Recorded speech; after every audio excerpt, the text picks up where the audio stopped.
Ibadah haji adalah kewajiban umat Islam yang harus dilakukan setidaknya sekali seumur hidup bagi mereka yang mampu.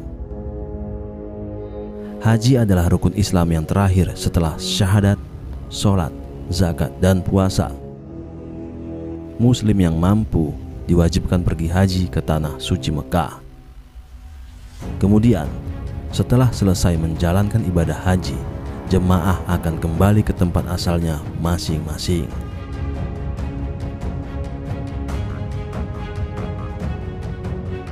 Namun di Indonesia, biasanya seseorang yang selesai berhaji akan disebut haji bagi laki-laki atau hajjah bagi perempuan. Sebutan ini ternyata hanya ada di Indonesia. Lantas, sejak kapan seseorang yang pulang dari haji mendapatkan gelar haji di depan namanya? Apabila dirunut lebih jauh, adanya gelar haji yang disematkan di depan nama seseorang setelah pulang dari berhaji ada sejak zaman penjajahan Belanda. Gelar haji itu mulai digunakan tepatnya pada pertengahan tahun 1916.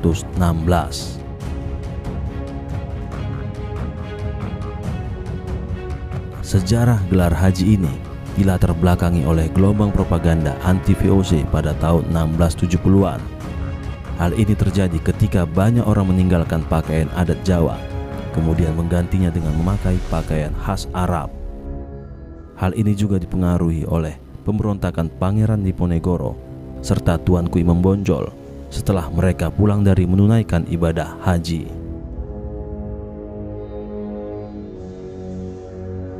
Ketika itu, Islam sudah mulai menjadi salah satu kekuatan anti-kolonialisme di Nusantara yang gencar melawan penjajahan Belanda.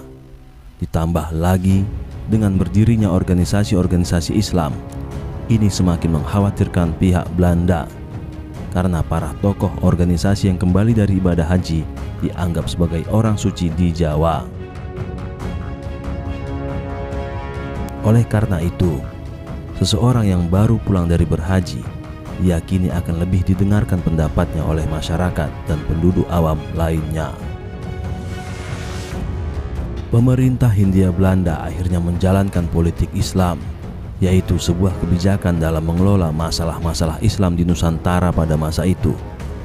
Ketentuan ini diatur dalam peraturan pemerintah Belanda tahun 1903. Lalu, sejak tahun 1911, pemerintah Hindia Belanda mengkarantina penduduk pribumi yang ingin pergi haji maupun setelah pulang haji di Pulau Cipir dan Pulau Onrus.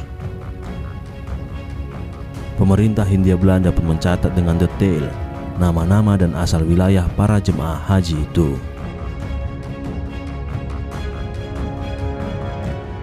Sebelumnya, para kiai tidak ada yang bergelar haji. Hal itu karena ibadah haji merupakan prosesi ibadah. Namun, karena banyak perlawanan yang dilakukan umat Islam terhadap kolonial, terutama yang baru kembali dari ibadah haji, membuat pemerintah kolonial Belanda mulai waspada. Sebagai antisipasi dan pengawasan, disematkanlah gelar haji sebagai penanda bagi orang-orang yang baru pulang dari tanah suci. Tujuan pemberian gelar haji ini adalah agar pihak Belanda lebih mudah dalam melakukan pengawasan bagi para jemaah haji yang mencoba memberontak, karena di depan nama mereka sudah tercantum gelar hajinya. Syamsul Bakri, seorang guru besar bidang ilmu sejarah peradaban Islam di UIN Raden Mas Said Surakarta, membenarkan penyematan gelar haji hanya ada di Indonesia. Beliau mengatakan itu khas Indonesia, tidak ada di negara lain. Buktinya, di Timur Tengah tidak ada gelar haji.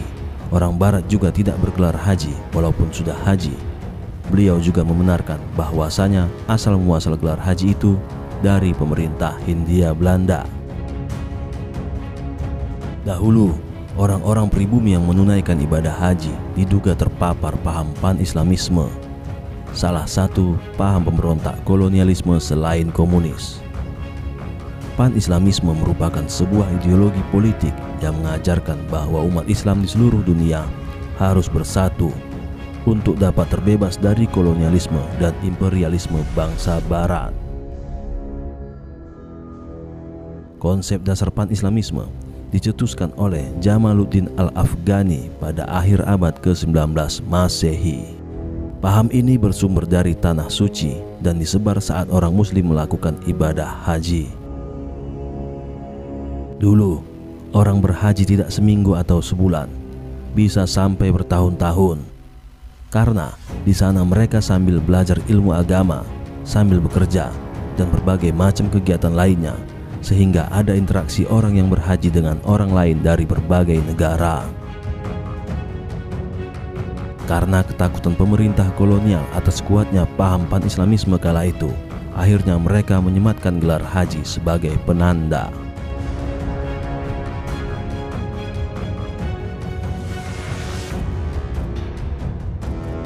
Gelar haji pemberian Belanda saat itu bukan merupakan gelar penghormatan, melainkan diberikan Belanda untuk berjaga-jaga jika mereka mempengaruhi masyarakat untuk melakukan kritik dan pemberontakan terhadap pemerintah kolonial. Dan pemerintah kolonial pun menganggap gelar haji yang disematkan itu adalah gelar bagi para pemberontak yang diberikan penjajah kepada penduduk Nusantara saat itu.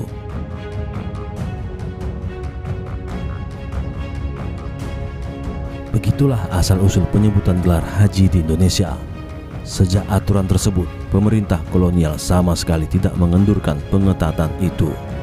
Namun, sayangnya, arus dekolonisasi di Indonesia pasca kemerdekaan tidak melunturkan panggilan politis tersebut. Alhasil, panggilan itu tetap terwariskan pada lintas generasi. Dan seiring berkembangnya zaman, gelar haji kerap dijadikan sebagai penanda kelas sosial ekonomi seseorang di masyarakat.